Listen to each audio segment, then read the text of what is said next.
Welcome guys, my name is Tabani Kumalo and we are here at the Nedbank IMC for 2023, and as you know, obviously we're chatting to some of the leading marketing executives across the world now. We've gone global guys, and I'm excited to share that my guest today is Nick Law, the creative chairperson of Accenture Song.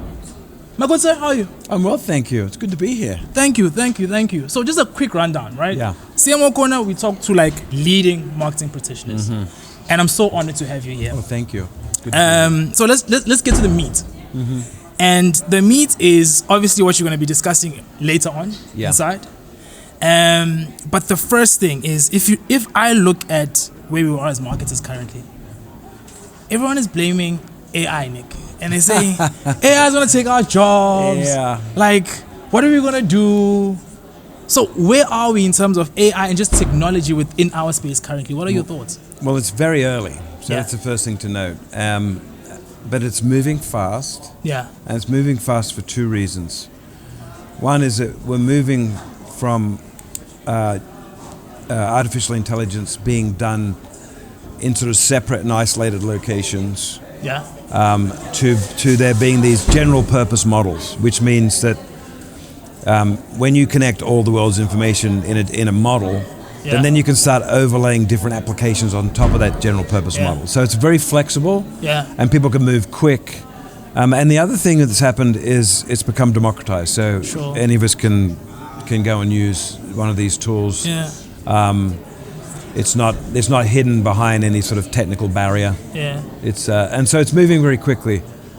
So even though I still think it's very early. And understanding how it's going to play out in our industry, in the creative and marketing industries, it's not obvious. But I will say that I think of it in terms of two sorts of creativity, because creativity can mean a lot of things, right? Yeah. Break it down for me. Yeah. So the first one is where you automate things. Right. Where you might be delivering, programmatic advertising by, using generative AI to actually create the content, mix it, and then send it off. Now, even though that is completely automated, obviously it's pulling from models where people have made stuff. So it's not like people are completely absent from the model, because you still need the material that it's pulling from. Correct. But there will be a whole bunch of stuff which will be completely automated. And then there's assisting. So there's going to be times when you'll be able to use generative AI to assist you do something more powerfully. This could in customer service, for example, having a generative AI as a sort of partner in customer service makes it easier for people to solve customers' problems, right? And then the last one, I would call innovate, right? So you've got automate, assist, and innovate. And what innovate is when the human part is actually the driving force. Like, so how do you take the ability to generate things so quickly, and then how do you combine them, refine them, and do this and have human agency on top of the generative AI? Got you. Because you're always going to have to take intuitive leaps and create new things. And these general purpose models, by definition, are pulling from existing things. So they're amazing and powerful, but there's always going to be a moment when a human has to come up with something that seems sort of strange and counterintuitive. And you reminded me of something I heard yesterday. I was at a talk and they were speaking about this AI conversation. And what you're saying resonates, because the key takeout, and I could be misquoting the person that was presenting, but they mentioned that the danger in our space is not AI, but it's humans that are the people that actually don't want to use AI, because at the end of the day, the AI needs a human to do something. That's right, So it's not necessarily the threat. Well, but that is true of any big tech change. Again, this is moving fast, but I remember, I'm old enough to have been in the industry before desktop computing became a tool that the creatives use. And I remember I moved to London in the late 80s, and there were design companies that wouldn't let the designers near computers because they thought that somehow that would make them less creative. And so you would go to some design companies where there'd be sort of a Mac technician with a designer standing behind them. So there's this sort of absurd concern that somehow technology is going to pollute creativity, and that's never been true, because you actually can't be creative without technology. Correct. It's impossible. Like, you can't get an idea out of your head and put it in the world unless there's the technology to do that. Yeah. And whether that's technology is an alphabet, Yes. or some sand that you're drawing on, Yeah. or film, or it's always technology. Yeah. And so I think you're absolutely right. There are going to be some people that are just not interested in this new technology in the same way that there were people that weren't interested in computers when they came along. And they're going to fail because they've made this sort of mistake of thinking that it's only the new thing that's technical. Yes. And the thing that I mastered is not technical, but it's all technical. It's all technical. Yeah. It's all technical. And I know later on you're going to be speaking about the 7 principles of creativity. Yes. I'm excited for you to break it down, at least in a nutshell for me. But before we go there, I'm sure a lot of people ask you this. Yeah. What does, in your sense, this is a personal opinion, right? In your sense, what does the future of creativity look like for the next decade, if you were to call it, like very high level? Well, I think the difference between creativity in the next decade compared to everything before Yes. is actually affected by generative AI. Got you. The ability to create images, text, combine those things into videos, have multimodal things like interfaces. The ability to create those things instantly, Yes. almost instantly. So Yeah. the thing that is leaving your head almost as quickly as it's being put in the world Yeah. will mean that you'll be able to create so much stuff. There'll be such an abundance of stuff, right? That the quality of the average will go up, but it'll be considered mediocre, and that will all be for free. So if you think about a world where mediocrity is for free, well, where's the value then? Well, the Yes. value is in excellence. Yes. And so even though in proportion to everything that's being created, excellence will be a tiny slither compared to that, but that's where the value is going to be. Got you. So, before computers, my first job as a designer was to do this thing called paste up, Yes. where I had to cut, type out, paste it up on a board, line it all up with a T-square, and Yes. then, for editorial design. That was considered a creative job. I was really Yes. good at it because I Yes. was sort of neat and, but people don't consider that creative anymore because it doesn't exist. Sure. So there's going to be a world where some things that we think are creative now will be mechanized, but that doesn't mean that there won't be a lot of creative things to do, just as I'm doing a lot more creative things now than paste up. So Yes. I think that's the thing. Next 10 years, learn how to master the technology, and it won't be hard because it's pretty easy to use. Yeah. And learn how to create things that no one else can create. So it goes back to the best creativity is rare, and all that middle stuff, which is going to be endless and infinite. There'll be so much stuff that like the average thing that's been put out in the world will have an audience of one, which is the person that created it. Crazy. Crazy. I know, right? Cool. So as we then go into what I want to discuss, because I know you've worked tirelessly trying to develop this, is the 7 principles of creativity. Yeah. What is it? And just please break it down from us in a nutshell. Yeah. And how we can use it. I'll be interested to know, Yeah. on a practical basis, how marketers and other creatives can actually use it. Well, I mean, the specifics of these 7 principles I'll talk about may or may not apply to everyone. Sure. But what is important is that every creative company that has a vision needs to separate their principles from their practice. Okay. Right? And what I mean by that is that especially when technology is changing quickly, communities are changing how they interact with technology, things are moving very quickly. And if you approach these new practices like everyone else, then you'll become commoditized. Especially this is particularly true of new technology. People tend to try to figure out what the best practices are. Yes. When what they should be trying to figure out is how do our principles as a company, whether you're a marketer or just a creative company, how do our principles apply to this new practice? Yeah. And that means that you'll do something that no one else can do. And so principles to me are very concrete things. They're things like I have one principle that's called loose with ideas, tight with execution. Yeah. Right? And what that means is there's a period during any creative exercise where you need to be dreaming and connecting things that seem strange and incongruous. And then there's a period where when you're executing, you need to be really disciplined. You can't be loose through the whole process because then you won't execute anything interesting. But you also can't be tight through the whole process because you won't innovate. Yes. You won't and so So these principles like that are things that are really practical.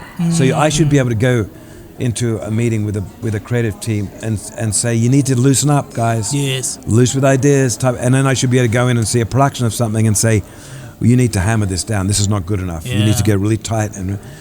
So principles to me are tools that you apply to the new thing.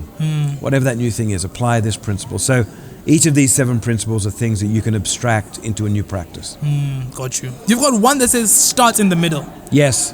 When I read that, I was just like, start in the middle. What do you mean? Like, what is the middle? Where do I start versus where I should be starting? What am I doing wrong? Yeah. So that's actually, I mean, some of my principles I unpack more than others. This is one I unpack more because it's a response to what the industry looks like now. Okay. So in marketing right now, not through design, but through these 2 competing cultures, we've got an industry that looks like an hourglass. Yes. And what I mean by that is that at the top, you've got brand marketers that know how to tell good stories, but don't really understand modern media and technology. And the primacy of the story is a thing that they sacrifice. They sacrifice any sort of technical knowledge, right? Yeah. And then down at the bottom, you've got performance marketers that really understand technology and media, but don't know how to tell good stories. Yes. Right? And both are false choices, right? And one of them is at the top of the funnel where they're trying to make people feel something, and one of them is at the bottom of the funnel where they're trying to make them act. And what I'm saying when I think you need to start in the middle is that neither of these things happen unless you understand, which is in the middle. So it's sort of like a funnel. Yeah. When you understand something, you'll feel more. When you understand something, you'll act more. But we've designed an industry that's vacated the very place that people are making decisions. Yes. And that's what we do as marketers. We help people make decisions. So that's why I'm saying start in the middle. It's the intersection of the up funnel and the lower funnel, but it's based entirely on people understanding the value of the product and service. Now, like all ideas that are useful, it sort of makes sense, right? I mean, there's nothing about this that is counterintuitive. Yeah. But we've got this industry that doesn't do it.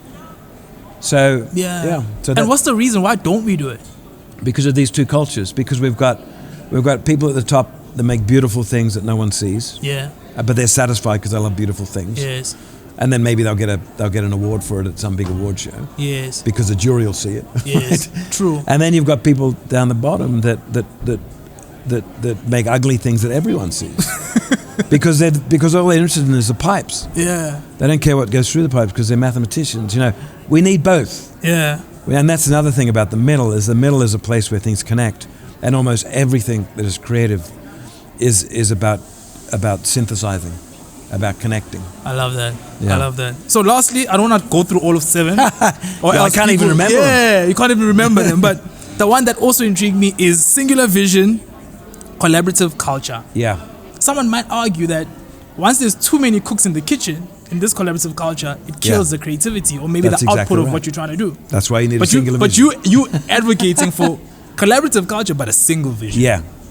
So, I first started to think about this with the emergence of the web when we started to have to bring together technologists and designers, experience designers and strategists and everything. So we had this sort of, and I worked for a company where the founder of the company had originally come from film. So RGA used to do these film titles and stuff, and Bob used to say, if you want to understand the creative process, look at the crawl at the end of a film, when they do the credits. Yes. So thousands of people are contributing to a film, but there's one director. I like that. There's one director. So that's the thing.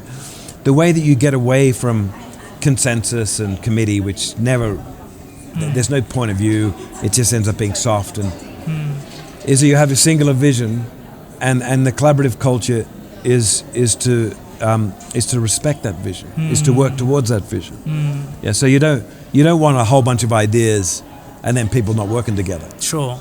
You want one idea at the top, and that idea or that thing, it doesn't have to represent one person, but it needs to be really clear about what that vision is.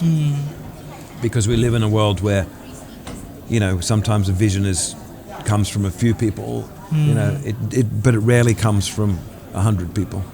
And in that spirit of collaboration, it almost seems like the importance then of being together and having that person-to-person connection in the process is quite critical. That's right, yeah. So how you connect is something that you need to design. we understand collaboration, but collaboration isn't making sure that we have a weekly call. Yes. Right. So there are processes and stuff which they can be very informal and useful, but they don't represent the sort of connections that we need. Yeah. Right. In advertising, there was an organizational innovation in the late 50s in America when they combined art and copy. Prior to that, the creative team was a copywriter. That organizational change, that different thinking about what you should be connecting, completely changed the industry. Right, and so you create these collaborative environments very intentionally. You design structures and incentives that create these collaborations, because if you leave it up to just good intentions, yes, you can't scale it. Yeah. No, beautiful. And simplicity? Yeah. You know, creativity is one of those things where you just like, I need that crazy idea that people have never seen before. But what I'm getting a sense from you is you're a fan of simplicity. Yeah. And entrenching that deep in the creative approach. That's right. Yeah, that's it. Yeah. So the deep bit is recognizing that the world is complicated. Yeah. And if you want to make anything useful in this world or interesting in this world, you need to understand how complicated that the world is. And so it takes a particular mind that is very good at seeing connections and recognizing patterns and being systematic to understand that complexity. But then there's a point in every process where you have to stop asking questions and start making decisions and simplify things, because in the end, the result of that knowledge needs to help a normal person. A normal person that doesn't care about that complexity, that only cares about having to act in a simple way or understand something simply. Yes. So you know, I mean, I'll talk a little bit about this in my presentation, but this coordination between people that are really good at thinking systematically and people that are really good at turning it into something simple is another one of those connections, right? And you need to get it right. No, so it's got to be deep simplicity, not superficial simplicity. Deep simplicity. Yeah, you don't want simplicity where there's no understanding of the complexity of the world. Yeah. Because unfortunately, the world is complex. It certainly, and gets more complex every day. And I guess that's where we have a role to play, right? That's exactly right. That's how we solve real problems. Yeah. But thank you very much, Nick. It's been a pleasure. Thank you very much for joining me for such like a short time. But I think it's been nice, punchy, and informative. Thank you. And I love that this podcast can actually help someone. And I think your 7 principles that you've mentioned will definitely help marketers and creatives out there. I hope so. Thank you, brother. Cheers. Cheers, man. Bye.